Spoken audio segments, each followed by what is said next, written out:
60대 초반의 한 분이 급하게 집을 내놓았습니다. 주변에서 말렸습니다. 집값이 오르고 있는데 왜 파냐고. 하지만 그분은 확신이 있었습니다. 내년 5월이 고비라고. 그때를 넘기면 큰일 난다고. 실제로 석 달 후 그 단지에서는 급매물이 쏟아지기 시작했습니다. 가격이 떨어졌습니다. 그분은 현명한 선택을 했습니다. 하지만 다른 사람들은 깨닫지 못하고 있습니다. 내년 부동산 시장에 무서운 폭풍이 몰려오고 있다는 것을. 도대체 2026년에 무슨 일이 벌어지는 걸까요? 올해 부동산 시장은 정신이 없었습니다. 6월에 대출 규제가 나왔습니다. 9월에 공급 대책이 발표되었습니다. 10월에는 토지거래 허가구역이 전국으로 확대되었습니다. 그런데도 서울 집값은 계속 올랐습니다. 사람들은 혼란스러웠습니다. 정부는 당황했습니다. 그런데 내년은 완전히 다릅니다. 전문가들이 입을 모아 경고합니다. 2026년 부동산 시장은 과거 트렌드와 완전히 구별된 모습이 전개될 것이라고. 세 가지 폭풍이 몰려온다고. 공급 폭풍, 정책 폭풍, 양극화 폭풍입니다. 먼저 공급 폭풍입니다. 50대 후반의 한 분이 신혼자녀를 위해 신축 아파트를 알아보고 있습니다. 중개업소를 여러 곳 다녔습니다. 놀라운 사실을 알게 되었습니다. 내년에 들어올 새 아파트가 거의 없다는 것입니다. 2026년 수도권 신축 입주 물량은 11만 1,700호로 2025년 대비 30% 이상 감소합니다. 10년 만에 최저 수준입니다. 서울은 더 심각합니다. 서울 아파트 입주 물량이 2025년 4만 6,700가구에서 2026년 2만 4,400가구로 47% 급감합니다. 절반 토막입니다. 왜 이렇게 되었을까요? 4년 전으로 거슬러 올라갑니다. 2021년부터 건설사들이 무너지기 시작했습니다. 프로젝트 파이낸싱이 막혔습니다. 공사비가 폭등했습니다. 금리도 급등했습니다. 새 집을 짓는 게 불가능해졌습니다. 그 결과가 지금 나타나고 있습니다.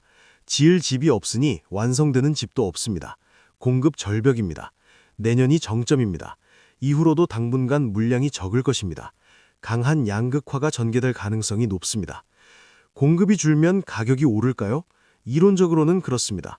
하지만 두 번째 폭풍이 있습니다. 정책 폭풍입니다. 60대 중반의 한 분이 밤잠을 못 이루고 있습니다. 집을 두 채 가지고 있습니다. 고민이 큽니다. 5월 9일이 고비입니다. 다주택자 양도세 중과 유예가 끝나는 날입니다. 그 전에 팔면 세금을 덜 냅니다. 그 후에 팔면 세금이 2배로 뜁니다. 수천만 원에서 억 단위 차이가 납니다. 같은 짐을 파는데 5월 전과 후가 하늘과 땅입니다. 5월 전에 팔아야 할까요? 아니면 세금을 감수하고 버텨야 할까요? 쉽지 않은 선택입니다. 하지만 더 큰 문제가 있습니다. 정부가 연장을 안 해줄 가능성이 큽니다. 2년차 이재명 정부의 주택정책 근간이 보유세 현실화 및 다주택자 양도소득세 중과 회기 정책이 될 것으로 보입니다. 5월에 무슨 일이 벌어질까요? 다주택자들이 급하게 집을 팔 것입니다. 매물이 쏟아질 것입니다. 특히 구축 아파트가 많이 나올 것입니다. 경쟁이 치열해질 것입니다. 가격 협상이 가능해질 것입니다. 하지만 여기서 끝이 아닙니다. 6월에 지방선거가 있습니다. 선거 후 세제 개편이 본격화될 것입니다. 보유세 현실화와 거래세 인하 방향으로 갈 것입니다. 집을 많이 가진 사람, 비싼 집 가진 사람의 세금이 크게 늘어날 것입니다. 2024년 기준 60세 이상이 낸 종부세가 57%입니다. 고령층의 반발이 클 것입니다. 하지만 정부는 밀어붙일 것으로 보입니다. 집값을 잡아야 하기 때문입니다. 세 번째 폭풍은 양극화 폭풍입니다. 70세 할머니가 손주를 위해 집을 사려고 합니다. 지방 도시에 삽니다. 중개사가 말했습니다. 지금이 기회라고, 지방은 바닥이라고, 앞으로 오를 거라고. 실제로 지방 부동산 시장이 침체 수렁에서 꿈틀거릴 것으로 예상됩니다. 지방은 대출 규제에서 제외되었고 정부 지원도 있을 것입니다. 몇 년간 침체했던 지방이 회복될 조짐이 보입니다. 하지만 서울은 다릅니다. 전문가들은 2026년 부동산 시장을 서울 중심의 T자 축시대로 규정하고 있습니다. 서울 대 비서울로 완전히 분리된 구조입니다. 수도권과 지방이 따로 놉니다. 서울 아래서도 양극화가 심합니다. 신축과 구축이 완전히 갈립니다. 신축 아파트에 대한 프리미엄이 폭등할 가능성이 큽니다. 공급이 워낙 적기 때문입니다. 웃돈을 주고서라도 사려는 사람이 줄을 섭니다. 반면 구축 아파트는 어렵습니다. 5월 전후로 매물이 쏟아질 것입니다. 20년, 30년 된 낡은 아파트는 살 사람이 없습니다. 재건축 가능성이 있으면 다르지만 그렇지 않으면 팔기 어렵습니다. 대단지와 소단지도 갈립니다. 1000세대 이상 대단지는 잘 팔립니다. 시설도 좋고 관리도 체계적이고 나중에 팔기도 쉽습니다. 하지만 100세대, 200세대 소단지는 관심이 없습니다. 장점이 없습니다. 역세권과 비역세권도 갈립니다. 지하철역에서 도보 10분 이내는 프리미엄이 붙습니다. 15분 이상 걸으면 할인입니다. 차이가 수천만 원입니다. 위치가 모든 것을 결정합니다. 가장 큰 문제는 전세입니다. 60대 후반의 한 분이 전세를 구하고 있습니다. 딸이 결혼하는데 전세금을 보태주려고 합니다. 그런데 전세가 없습니다. 중개사가 말합니다. 전세는 귀하다고, 월세로 가야 한다고. 2026년 서울 전세 수요는 약 23만 5천 호에 이를 것으로 예상되지만 입주 물량은 8만 9천 호에 그칠 것입니다. 약 14만 호의 수급 불균형입니다. 전세가가 급등할 수밖에 없습니다. 전세에서 월세로 전환이 가속화되고 있습니다. 집주인들이 전세를 꺼립니다. 전세 사기 이후 더욱 그렇습니다. 보증금을 많이 받기 싫어합니다. 월세로 받으려고 합니다. 월세 시장이 강세를 이어갈 전망입니다. 세입자는 힘듭니다. 전세는 구하기 어렵고 월세는 비쌉니다. 월세 가격이 계속 오릅니다. 부담이 큽니다. 특히 젊은 세대가 어렵습니다. 내 집 마련은 꿈도 못 꿉니다. 전세도 월세도 버겁습니다. 그렇다면 집값은 어떻게 될까요? 한국건설산업연구원은 2026년 전국 아파트값이 0.8%, 수도권은 2% 오를 것으로 예상했습니다. 물가 상승률을 고려하면 거의 제자리 걸음입니다. 하지만 평균은 의미가 없습니다. 지역별로 천차만별일 것입니다.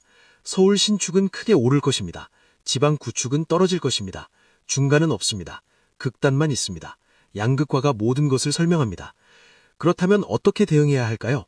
다주택자라면 심각하게 고민해야 합니다. 5월 전에 정리할 것인지 결정해야 합니다. 지금부터 준비하지 않으면 늦습니다.